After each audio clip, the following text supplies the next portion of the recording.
और नमस्ते हिमाचल की शुरुआत करेंगे बेहद अहम खबर के साथ। सीमेंट प्लांट विवाद पर सीएम सुक्खू का बड़ा बयान सामने आया है। सीएम ने कहा है कि सीमेंट प्लांट का विवाद आज सुलझ सकता है।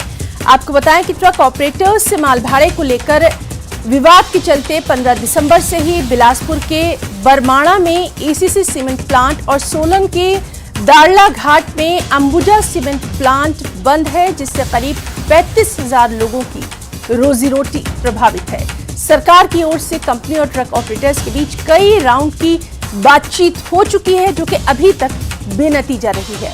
सीएम ने कहा है कि HPSSC पेपर लीक मामले की जांच रिपोर्ट 1-2 दिन में आ जाएगी, जिसमें बड़ा खुलासा हो सकता है।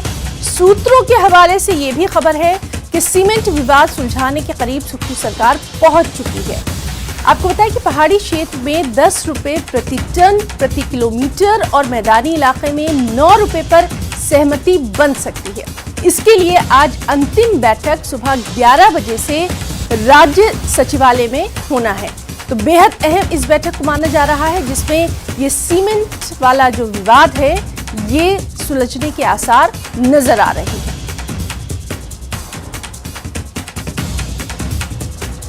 उनसे मुलाकात करूंगा और मैं चाहूंगा कि आज कल में ये विवाद सुलझा लिया जाए।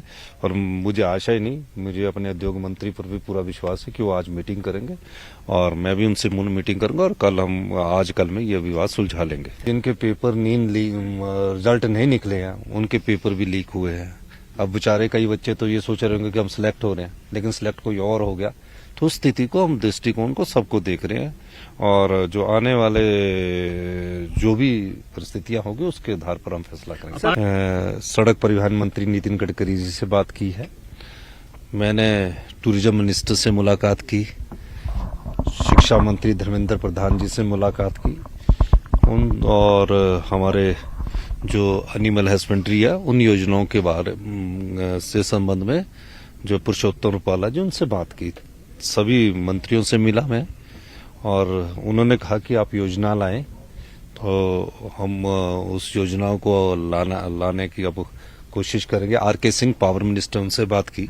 हमने कहा कि हमारा विजन है कि हिमाचल प्रदेश को ग्रीन राज्य बनाया जाए 2025 तक।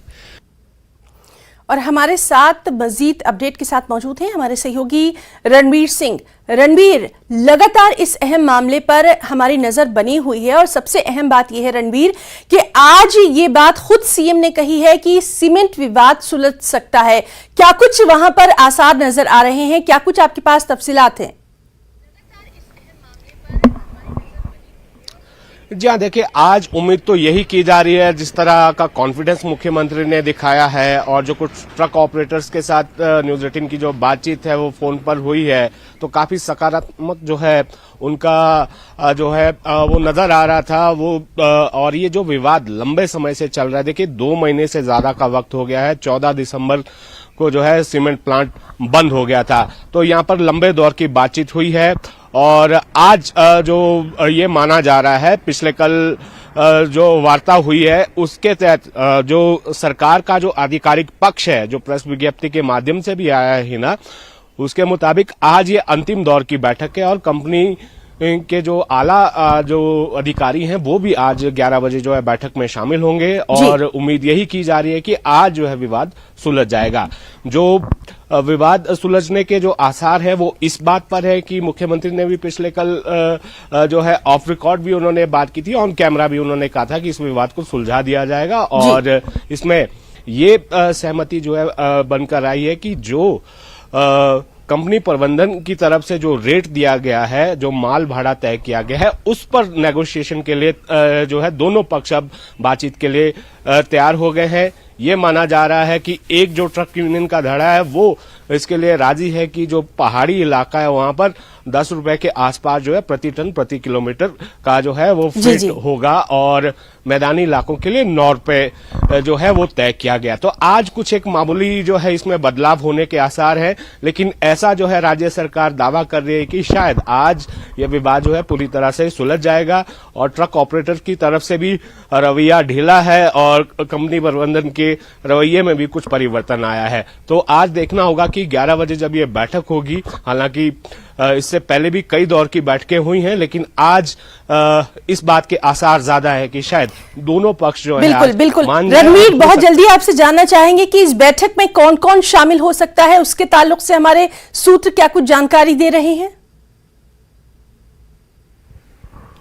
देखिए, राज्य सरकार जिस तरह से मध्यस्थता कर रही है तो इसमें पूरी उम्मीद है कि उद्योग मंत्री जो है इसमें मौजूद रहेंगे, जो परिवहन विभाग के अधिकारी हैं वो इसमें मौजूद रहेंगे, जो उद्योग विभाग के जो आला अधिकारी है वो भी इसमें मौजूद रहेंगे। ट्रक ऑपरेटर यूनियन की तरफ से, चाहे वो बरमाणा के ट्रक ऑपरेटर यूनियन हो चाहे वो दाड़ला की हो, तो वो इसमें जो है मौजूद रहेंगे। और यहाँ पर जो कंपनी प्रबंधन की तरफ से भी आला अधिकारी जो है आज इस बैठक में शामिल होंगे। तो उम्मीद यही की जा रही है कि ये डेडलॉक जो है जल्दी खत्म। बिल्कुल बिल्कुल रणवीर, और इस बेहद अहम खबर पर लगातार आपसे अपडेट लेते रहेंगे, लगातार दर्शकों तक इसका पूरा जो तफसीलात है वो पहुंचाते रहेंगे। फिलहाल के लिए रणवीर बहुत बहुत शुक्रिया आपका तमाम तर जरूरी जानकारी के लिए।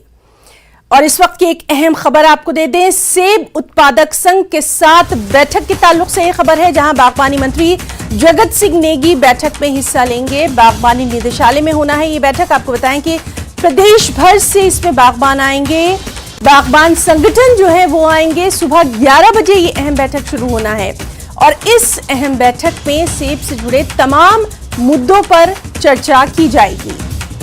तो बहुत खास दिन रहने वाला है आज हिमाचल के लिए, क्योंकि सेब उत्पादक संघ के साथ अहम बैठक होना है। बागवानी मंत्री जगत सिंह नेगी ये बैठक लेंगे। हमारे साथ मौजूद हैं हमारे साथी रणवीर सिंह मजीद अपडेट के साथ। रणवीर, सेब के जो बागबान हैं उनके साथ भी आज एक अहम बैठक होने वाली है। बेहद अहम इस बैठक को माना जा रहा है, क्या कुछ अहम मुद्दे रहने वाले हैं इसमें? जी हाँ, देखिए आज जो है सुबह 11 बजे ये बैठक जो बागवानी निदेशालय है यहाँ पर ये बैठक होने वाली है, जिसमें सेब उत्पादक संघों को जो है बुलाया गया है। जो एप्पल ग्रोअर एसोसिएशन है पूरे हिमाचल में जो 27 विधानसभा क्षेत्र हैं उनमें सेब का उत्पादन होता है। मुख्य मुद्दा तो यही है कि एक यूनिवर्सल कार्टन की बात की जा रही है और किस तरह जो फसल का दाम है वो लगातार जो है बागवानों को मिल नहीं रहा है, उचित दाम नहीं मिल रहे हैं, उसको लेकर जो अहम चर्चा इसमें होनी है। इसके अलावा एचपीएमसी का एपीएमसी जो एक्ट है उसको लेकर भी चर्चा इस पर होनी है। बड़ी और अहम बात इसमें है कि जिस तरह से अब एक आंदोलन की तैयारी जो है सेब बागवान बना रहे हैं, उत्तराखंड के बागवानों के साथ मिलकर, जम्मू कश्मीर के बागवानों के साथ मिलकर, जो जानकारी हम तक पहुंची है 4 अप्रैल को दिल्ली में भी एक जो है बड़ा आंदोलन केंद्र सरकार के खिलाफ जो है वो से बागवान करने वाले हैं। इन तीनों राज्यों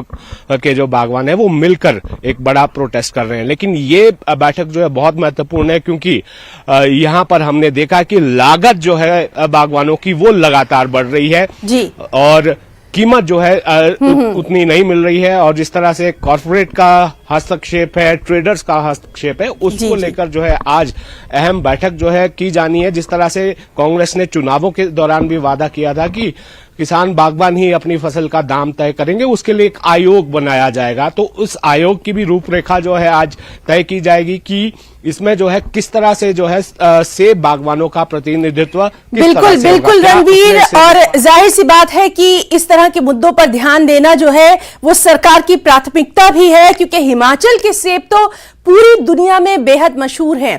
बहुत बहुत शुक्रिया आपका तमाम तर जानकारी के लिए रणवीर। शिक्षा विभाग में भर्तियों को लेकर शिक्षा मंत्री रोहित ठाकुर का बड़ा बयान सामने आया।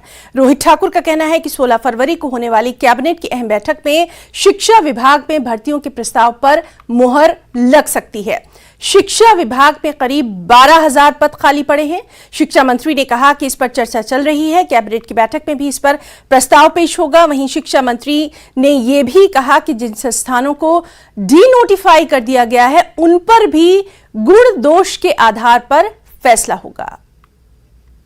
2-3 महत्वपूर्ण बातें शिक्षा विभाग से संबंधित है, इस पर हम निश्चित रूप से कैबिनेट में चर्चा करेंगे। इसके बारे में विस्तार से रिपोर्ट मांगी गई है और जहाँ तक मुझे बताया गया है लगभग वो रिपोर्ट तैयार भी है और हमारा प्रयास रहेगा कि गुण दोष के आधार पर जहाँ स्कूलों की आवश्यकता है वहाँ स्कूल खोलने चाहिए।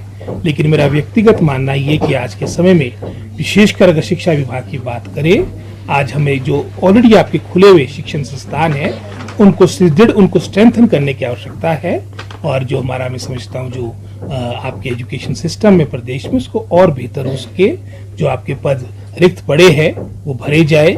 ये सरकार की पहली प्राथमिकता और गुण दोष के आधार पर जहाँ जस्टिफिकेशन बनेगी तो वो स्कूल खुले, उसमें हमारी कोई एक और अहम खबर, स्वास्थ्य एवं श्रम और रोजगार मंत्री धनीराम शांडिल ने दिल्ली में केंद्रीय श्रम रोजगार मंत्री भूपेंद्र यादव से खास मुलाकात की। इस मुलाकात में हिमाचल में रोजगार की संभावनाओं पर चर्चा की गई। शांडिल ने कहा कि राज्य धार्मिक एवं सांस्कृतिक पर्यटन क्षेत्रों का विकास कर बेरोजगारी की समस्या को दूर किया जा सकता है। इसे लेकर हुई बातचीत में केंद्रीय मंत्री ने हर संभव मदद का आश्वासन भी दिया है। हमारे साथ बातचीत करने के लिए धनीराम शांडिल मौजूद हैं, जो कि स्वास्थ्य मंत्री है हिमाचल के, श्रम एवं रोजगार मंत्री भी हैं। राजधानी दिल्ली में वो केंद्र मंत्री भूपेंद्र यादव से मुलाकात करने पहुंचे थे। हिमाचल के संदर्भ में क्या बातचीत हुई है सर? हिमाचल में युवा किस तरीके से रोजगार प्राप्त कर सकता है, किस तरीके से हिमाचल को केंद्र का सहयोग मिलेगा, क्या बातचीत हुई? बड़े अच्छे वातावरण में बात हुई श्री भूपेंद्र सिंह यादव जी के साथ और उन्होंने बड़े मैं समझता हूँ ध्यान से सारी बातें सुनी और मुझे आश्वस्त किया कि जो हमारी श्रम और रोजगार की या जो युवाओं की खासकर जो बेरोजगारी का प्रश्न है उसे हम किस प्रकार से एड्रेस कर सकते हैं। हम कम से कम 680 करोड़ का धन ऐसा रखेंगे जिसमें अपने युवाओं को उनकी क्षमता के अनुसार, वहाँ की आवश्यकता के अनुसार, जितनी उसकी शैक्षणिक योग्यता है उसके अनुसार उनको बिना ब्याज का ऋण दें ताकि वो छोटे छोटे अपने कारोबार आरंभ कर सकें। जैसे एक गेस्ट हाउस ही आप समझते हैं और इन जो ये सुंदरता उसको दिखाने के लिए उनको छोटे छोटे ट्रेनिंग इंस्टीट्यूट भी बना दिए जाएं जिससे उनको हर प्रकार के क्षेत्र में अच्छी ट्रेनिंग दी जाए। जिस तरीके से हिमाचल में सीमेंट फैक्ट्री अब बंद हो गई, उसके अलावा जो ट्रांसपोर्टर के साथ समन्वय नहीं बन रहा है, जो लोग वहाँ पे रोजगार करते थे उनका रोजगार बंद है, कैसे सरकार इसका हल निकालेगी? ट्रांसपोर्टर को भी मनाना, उनको खुश रखना ज़रूरी है और वहीं इनका रोजगार इनसे ना छिने, इनका वेतन भी इनको मिलते रहे, इसके लिए आप क्या कर रहे हैं? अभी हाल ही में इसमें बहुत से गठन किए गए हैं और बहुत लोगों ने इसमें साथ दिया है। मैं जानता हूं कि उनका खासकर ट्रक ऑपरेटर्स की ये बहुत बड़ी समस्या है, परंतु इसकी ओर पूरा ध्यान दिया है। सरकार ने इनमें जितनी भी ये समस्याएं थी उनका हल निकालने का पूरा तरीका निकाल दिया है और शीघ्र ही आप देखेंगे कि समस्या का निपटारा भी हो रहा है और इनको अपने अपने काम करने में भी सुविधा मिल जाएगी। बिल्कुल, केंद्र सहयोग कर रहा है, मगर क्या लगता है आपको 75,000 करोड़ का जो कर्जा है हिमाचल पर, वो कर्जा आप मुक्त हो पाएंगे? इस सरकार के लिए एक चुनौती है। ठीक आपने बात कही, ये एक चुनौतीपूर्ण समस्या है, नो डाउट, लेकिन मेरा अपना मानना है कि अपने ही संसाधनों को अच्छे प्रकार से आगे ले जा सकते हैं। ऐसा मेरा मानना। अभी की सरकार में हम इसी ओर ज़्यादा ध्यान दे रहे हैं और मैं जानता हूं कि जो हमारे पास इस वक्त कर्जे की जो आपने बात कही वो है, उसको धीरे धीरे कर्जा मुक्त करने का तरीका भी यही है कि हम अपने संसाधनों को आगे बढ़ाएं और अपने युवाओं को रोजगार के साधन स्वयं बनाएं। धन्यवाद हमसे बातचीत करने के लिए। तो ये थे धनीराम शांडिल जिन्होंने तमाम मुद्दे पर न्यूज़ 18 से खास बातचीत की। नई दिल्ली से कैमरामैन बीनू के साथ मैं रवि मिश्रा, न्यूज़ 18। और एक और बेहद अहम खबर, आज से हिमाचल के लोग भी 5G इंटरनेट सर्विस का आनंद ले सकेंगे। सीएम सुक्खू शिमला में जियो ट्रू 5G सेवा की शुरुआत करेंगे। दिसंबर तक पूरे राज्य में जियो की 5G सेवा शुरू हो जाएगी।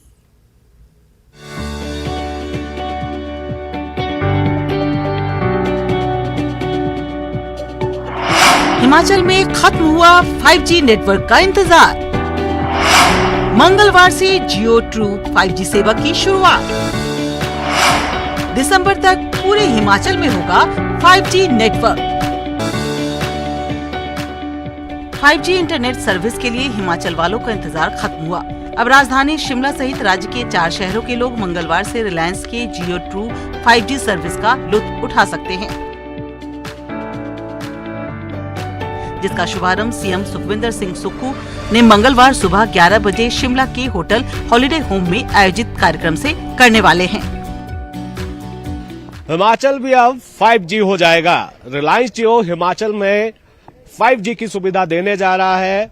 मुख्यमंत्री सुखविंदर सिंह सुक्खू 5G को लॉन्च करेंगे। शुरुआत में हिमाचल में ये 4 स्थानों पर सुविधा मिलेगी।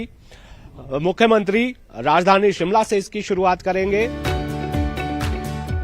फिलहाल 4 शहरों में जियो ट्रू 5G सर्विस लॉन्च होगी। शिमला, बिलासपुर, हमीरपुर, नादौन में मंगलवार से मिलेगी 5G सेवा। दिसंबर 2023 तक पूरे हिमाचल में होगा जियो ट्रू 5G नेटवर्क। शुरुआत में हिमाचल प्रदेश की राजधानी शिमला, बिलासपुर, हमीरपुर और नादौन में जो है जनता को 5G की सुविधा मिलेगी और ये लक्ष्य रखा गया है कि दिसंबर के अंत तक, यानी इस साल के अंत तक पूरे हिमाचल में जो है 5G लॉन्च हो जाएगा और पूरे हिमाचल को 5G की सुविधा मिलेगी। शिमला से कैमरा सहयोगी दिखा। रिलायंस जियो ने अक्टूबर महीने में देश में जियो ट्रू 5G की शुरुआत की थी। 4 महीने में देश के 29 राज्यों के करीब 200 शहर में जियो ट्रू 5G शुरू हो चुकी है। कंपनी का लक्ष्य 2023 तक देश के हर हिस्से में 5G सेवा शुरू करने की है। जहां भी जियो ट्रू 5G सेवा शुरू हो रही है, वहां कंपनी की तरफ से ग्राहकों को मैसेज के जरिए वेलकम ऑफर दिया जाता है ताकि ज्यादा से ज्यादा लोग इस सेवा का लाभ उठा सकें। शिमला से न्यूज़ 18 के लिए रणवीर सिंह की रिपोर्ट। और हमारे साथ मौजूद हैं हमारे साथी रणवीर सिंह। रणवीर, अब हिमाचल वासी भी जियो ट्रू 5G सर्विस का आनंद ले सकते हैं, आपसे डिटेल्स चाहेंगे।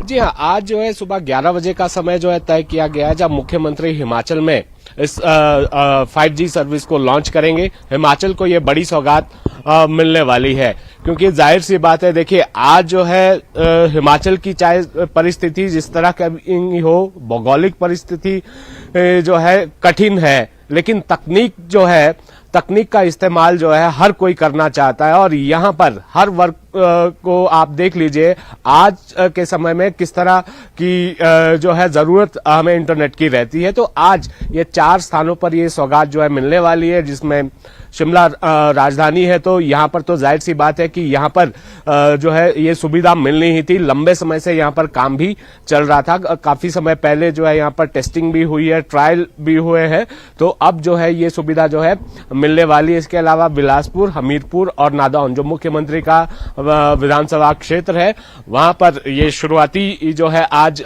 लॉन्चिंग होगी और इन जगहों पर ये सौगात मिलने वाली है। लेकिन यहाँ पर अभी ये काम जो है चल रहा है और जियो की तरफ से ये जानकारी दी गई है कि दिसंबर महीने तक जो है पूरे हिमाचल में जो है 5G लॉन्च कर दिया जाएगा। पूरे हिमाचल को 5G की सुविधा यहाँ पर मिलेगी। तो काफी और खास पल ये रहने वाले हैं क्योंकि देखिए जिस तरह से तकनीक आगे बढ़ रही है तो हिमाचल उस मायने में पीछे नहीं रहना चाहिए। तो आज से इसकी शुरुआत होने जा रही है तो इसका जो है लाभ यहाँ हिमाचल की जनता को मिलेगा। जी हिना। बिल्कुल रणवीर, तो इस बेहद अहम खबर पर लगातार दर्शकों को अपडेट देते रहेंगे, इंतजार रहेगा 5G नेटवर्क का। बहुत बहुत शुक्रिया आपका तमाम तर जानकारी के लिए। खेलों की दुनिया से खबर है, भारत ऑस्ट्रेलिया टेस्ट सीरीज का तीसरा मैच अब धर्मशाला में नहीं होगा। हिमाचल में कड़ाके की ठंड पड़ रही है जिसकी वजह से अब मैच इंदौर के होलकर स्टेडियम में खेला जाएगा। बीसीसीआई के इस फैसले से हिमाचल के क्रिकेट प्रेमियों को मायूसी हाथ लगी है। दुनिया के सबसे ऊंचे क्रिकेट स्टेडियम में भारत और ऑस्ट्रेलिया के मैच का इंतजार कर रहे क्रिकेट प्रेमी मायूस हैं। वजह ये है कि 1 से 5 मार्च तक खेले जाने वाला भारत ऑस्ट्रेलिया टेस्ट सीरीज का तीसरा मैच अब धर्मशाला के HPCA क्रिकेट ग्राउंड में नहीं होगा। क्रिकेट स्टेडियम धर्मशाला को एक बार फिर से बड़ा झटका जो है वो बीसीसीआई की ओर से दिया गया है।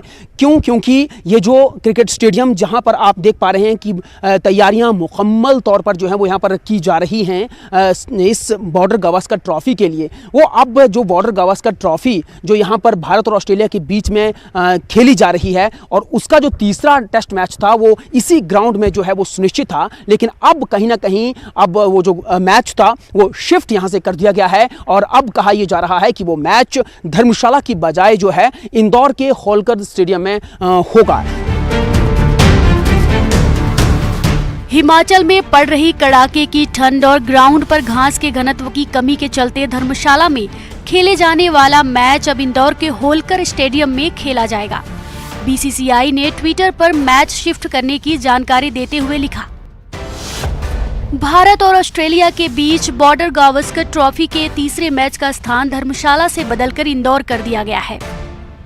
जैसा कि आप देख पा रहे हैं पीछे हमारे धौलाधार है और जिस तरह की ब्यूटीफुल ये जगह है, पर मैच ना होना यहाँ पे एक बड़ी अपने आप में बहुत बड़ी बात है, क्योंकि सभी को पता था कि यहाँ मैच होने वाला है। अब ना होने के रीजंस हमें एग्जैक्टली टेक्निकली नहीं पता है, बट इस तरह के लॉसेस जो हो रहे हैं ये it's not good for the any kind of, जिस तरह की हमारी गवर्नमेंट को लॉसेस हो रहे हैं वो ठीक नहीं है एक्चुअली।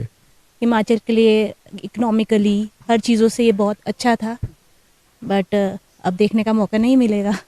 फ़ायदेमंद रहता है अगर होता है, टूरिस्ट आते हैं, होटल्स और वो सबका इकोनॉमिकली फ़ायदा होता है, नहीं होता तो पब्लिक को लॉसेस होते हैं।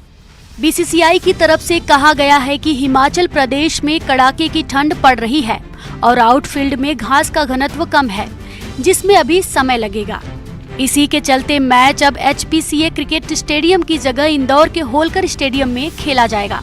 विचित्र शर्मा, न्यूज़ 18 धर्मशाला। लाहौल स्पीति में कड़ाके की ठंड और बर्फबारी के चलते स्कूलों में पढ़ाई का सिलसिला अभी भी जारी है और पढ़ाई के लिए छात्र छात्राओं के हौसले भी बेहद बुलंद हैं।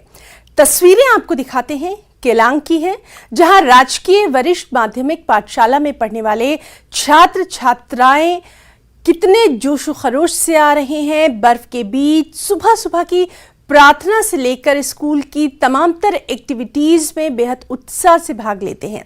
स्कूल के शिक्षक इन बच्चों के हौसले को बनाए रखने में सबसे अहम भूमिका निभाते हैं। मैं पढ़ती हूँ, हम लोग यहाँ पर बहुत अच्छे से पढ़ते हैं। यहाँ पर हमें हमारे शिक्षक तथा माता पिता पढ़ने के लिए प्रेरित करते हैं। इतनी ठंड के बावजूद भी हम सब पढ़ने के लिए स्कूल आते हैं। हमारे यहाँ 6ठी से 12वीं तक पढ़ाया जाता है। यहाँ बहुत अच्छी पढ़ाई की जाती है। यहाँ पर सुबह प्रार्थना की जाती है। यहाँ हर कक्षा के बच्चे प्रार्थना करते हैं। मैं government senior secondary school Kelong का छात्र हूँ और आजकल यहाँ पर इतनी कड़ाके की ठंड है, इसके बावजूद भी हम यहाँ पर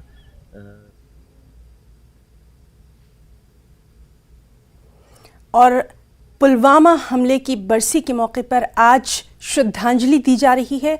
सीधे तस्वीरें आपको दिखाते हैं। आपको बताएं कि आज पुलवामा हमले की बरसी है और इस मौके पर पीएम ने भी ट्वीट करके अपनी श्रद्धांजलि दी है। साथ ही साथ अमित शाह ने भी अपनी श्रद्धांजलि दी है और तस्वीरें अब हम आपको दिखा रहे हैं कि वहां पर किस तरह से अपने जो जवान हैं जिन्होंने देश के लिए अपनी जानों को कुर्बान कर दिया, उनको श्रद्धांजलि दी जा रही है।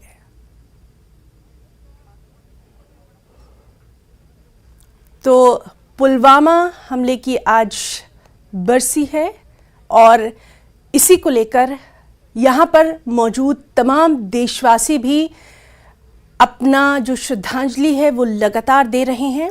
साथ ही साथ पीएम ने भी अपनी श्रद्धांजलि दी है ट्वीट के जरिए। अमित शाह और राजनाथ सिंह और तमाम अहम लीडरों ने अपनी श्रद्धांजलि दी है। इस अहम खबर पर लगातार हम बने हुए हैं। एक और अहम खबर, चंबा के संगड़ी बाजार में वाहन पार्किंग के लिए जगह न होने से लोगों के लोगों को बड़ी समस्या का सामना करना पड़ रहा है। कई लोग अपने वाहनों को बेतरतीब ढंग से सड़क के किनारे खड़ा कर देते हैं, जिसमें अक्सर ट्रैफिक जाम लग जाता है। जम्मू कश्मीर के डोडा और किश्तवाड़ से आने वाले लोग यहीं से गुजरते हैं। सैलानियों की बढ़ती संख्या इस समस्या को और बढ़ा रही है। लोगों का कहना है कि यहां एक वाहन पार्किंग की जगह बनाई जाए, जिससे यातायात सुचारू बना रहे।